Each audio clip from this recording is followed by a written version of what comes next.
حدیث تو سنی ہوگی کہ آپ نے فرمایا کہ جو کھانا کھانے کے بعد اسے چاہیے کہ اپنی انگلیوں کو چاٹے، اگر نہیں چاٹے تو کسی کو کہے کہ وہ چاٹے، یعنی کہ آپ نے کسی کو، اور برتن کو اس طریقے سے صاف کرے کہ اس میں کچھ نہ ہو، ٹھیک ہے۔ اس کے پس منظر میں کیا ہے، مختلف لوگ مختلف باتیں کرتے ہیں کہ ایک جن تھا وہ مسلمان ہوا تو اس سے میری بات ہوئی، کافی وہ پنڈت تھا بہت بڑا، میں نے اس سے پوچھا کہ یہ جو اس کے بارے میں تم کیا بتاتے ہو،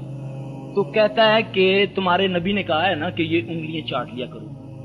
اب اس کھانے کو ہم مس نہیں کر سکتے جس کو انسان نہیں چھوتا، جب وہ اس کو چھو لیتا ہے تو وہ اس کا اثر لینے کے لیے پھر اگر وہ نہیں دھوتا، آج کل تو ہمارا وہ ماڈرن طریقہ نا ٹشو آ گئے ہیں، ہم نے چاٹنا نہیں ہے اس کو پھینک دیا، اب وہ مس ہوا، جس سے مس ہوا وہ اس کے لیے آسانی ہوگی، اگر آپ نہیں چاٹیں گے تو وہ آپ کی انگلیوں سے چاٹ لے، پھر وہ آپ کو پیٹ کی بیماریاں ہو جائیں گی اس سے، کیونکہ وہ رات کو خواب میں آئے گا، مختلف چیزیں آپ کو کھلائے گا، آپ کے میں تو کئی شادی پہ گئی، میں نے چاول کھائے تو وہ اس سے آپ کے پیٹ کے اندر، اب وہ بیماری پتہ ہی نہیں چل رہی، اب ڈاکٹر ہیں وہ عاجز آئے ہوئے ہیں، کوئی الٹراساؤنڈ کر رہا ہے، کوئی انڈوسکوپی کر رہا ہے، وہ کچھ کر رہا ہے، کوئی کچھ کر رہا ہے۔ میری بہنوں، اللہ بہتر جانتا ہے کہ آپ یقین جانے کہ نبی صلی اللہ علیہ وسلم کے طریقے پر ہی ہماری نجات ہے، دنیا میں بھی ہمیں عافیت اور آخرت میں بھی انشاءاللہ اس سے نجات ہوگی،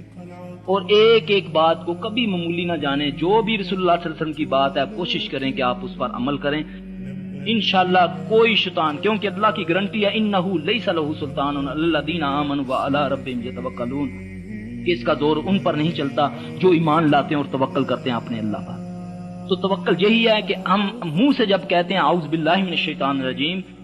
تو ہم اگر اس اللہ سے پناہ مانگتے ہیں تو پھر وہ اللہ کی پناہ اس وقت ہم پر آئے گی جب ہم اللہ کے حکم پر چلیں گے۔